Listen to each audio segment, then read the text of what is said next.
put the wheel back on. I say to you this morning, the problem with a great many Christians today is they're not making prayer a reality. And the secret of power is in prayer, if you please. We have a Heavenly Father who does hear, and He answers prayer. And that's exactly what Paul is saying here. He says you're to do this with thanksgiving. You're to let your requests be made known unto God. And I have examined commentaries that have taken the position that what Paul meant was that when you let your requests be made known unto God, you're not really to thank God at that moment. You should wait until you get your answer, then go and thank Him. Now, that sounds very logical, and the only difficulty with that is that's not what Paul said. Paul said that when you make your requests to God, at that moment you're to thank Him. And somebody says, well, wait a minute. He might not answer. Paul says He'll answer. Somebody says, but wait a minute. What about these unanswered prayers? My friend, if you this morning are a child of God, will you hear me? And you have come to Him with your prayers as His child, you do not have any unanswered prayers. Now, I know that there's someone going to say, you can back up now, preacher, because you're not talking in my realm at all, for the very simple reason I do have unanswered prayers. Aren't you ashamed of yourself to say that you go to God in prayer and you ask Him and He won't answer you, and you're His child? Aren't you really ashamed? Why do you cast that reflection on your Heavenly Father? May I illustrate? You do not have unanswered prayers as His child. I had an earthly father. I went the other day, didn't have time. I'm going next year to his grave. He's buried in Tishomingo, Oklahoma. He died when I was just a boy, 14. I know now he was a heavy drinker. I know now he was far from God. But he's still my hero. I still think of him as a boy of 14 will think of his dad. I want to say this to you. I never asked my dad for anything but what he didn't answer. He always answered. I never made a request of it. He didn't answer it. But I'm here to say to you this morning that most of the requests that I made to him, he said no. And his no was lots more positive than his positive. When he said no, I knew what he meant. And if you don't think that was an answer, you just didn't know my dad. When he said no, that's an answer. And you and I have a Heavenly Father that knows how to say no. And my friend, his no is the best answer he can give. Again, may I be personal? I go back in my life a few years. I told my wife as we were driving up the other day through Oklahoma, I said, you remember when we drove up through here on our honeymoon and what our prayer was? God did not hear and answer that prayer. I'm here to say to you this morning, He not only answered it, but He answered it the best way that was possible. I thank God He said no. Ooh, how wonderful His no is. Sometimes you've got to get way off and get a perspective and look back. I thank God He always hears and answers prayer. And when He says no, my friend, He says no, and He's answering your prayer.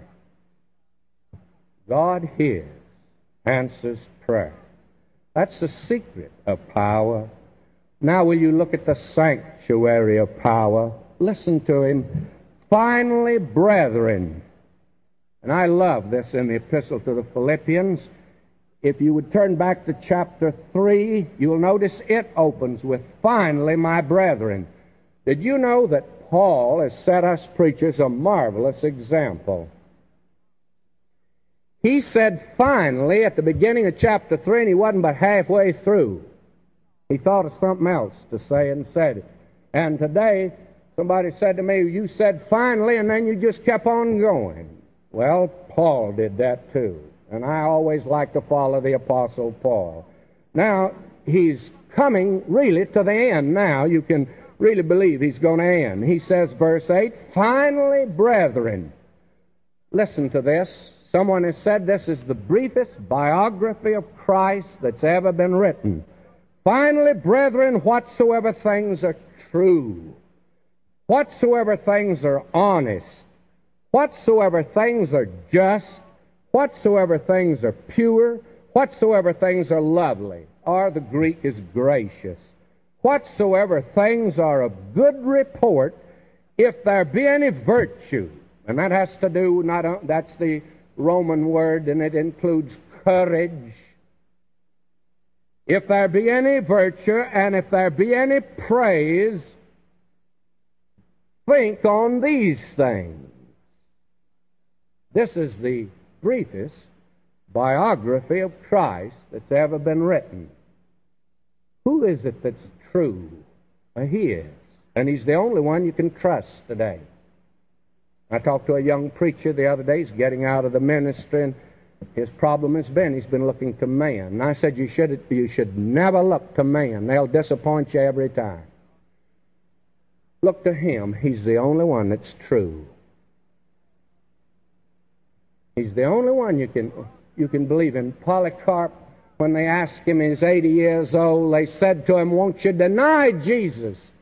He says, for 60 years, he's been true to me. I won't deny him now. May I say to you, he is true, and he's the only one that I know today that is true. Whatsoever things are honest, this is Christ, if you please. Whatsoever things are just, and he's the just one today. Whatsoever things are pure, he could say, which of you convinceth me of sin? Whatsoever things are lovely or gracious, and how gracious he was. Whatsoever things are of good report, it's to think on him. You and I are living in a day when you can't walk down the street without getting your eyes soiled and your ears soiled. You can hear God's name blasphemed today by both men and women on every hand. You can see the filthiest things today that are exposed from book stands, newspaper stands, everywhere today. You get dirty. The only place to look today is to Christ. He's the sanctuary of power. It's only as we think on the things of Christ that there can be any power in our lives today. Now, don't misunderstand me. There is a cult, and this one began in Chicago. It's in Southern California, too, but it started in Chicago. They ought to have one at least. And they got one. We have the rest of it.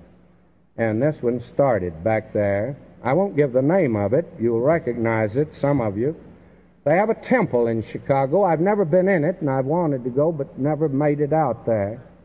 They say that the whole theory is that you're to think beautiful thoughts. And the way that they do it is they make little cubby holes all through this temple, little rooms. And you go in there, and they funnel into you beautiful music, operatic music. And they have on the walls beautiful pictures. And you look at these beautiful pictures, you hear the beautiful music, and you are to think beautiful thoughts. When I heard that years ago in Chicago, I went back to my hotel, and I got in my room, and the pictures weren't too good, and the music wasn't too good either, but I tried to experiment. I sat down and I tried to think of beautiful things. And my friends, I thought of the dirtiest, filthiest things you can think of. You try it. May I say to you, you just can't think of beautiful thoughts. You think of Christ. The sanctuary of power is to keep him before us. And again, may I say, how many of us, after we leave here today, during the week, how many times will He come before us? How much time will we give on thinking on the things of Christ? My beloved, there's no power unless we think upon the things of Christ. He's the sanctuary of power. Now I come to the last, and this has to do with the satisfaction of power, if you please. Paul now has come to the very purpose of his epistle. He's going to thank the Philippians for the gift they sent to him. That's the reason he wrote this epistle. He says, "But I rejoiced in the Lord greatly," and here he goes again. He's in the Mamertine prison in Rome, and he's rejoicing. "But I rejoiced in the Lord greatly that now at the last your care of me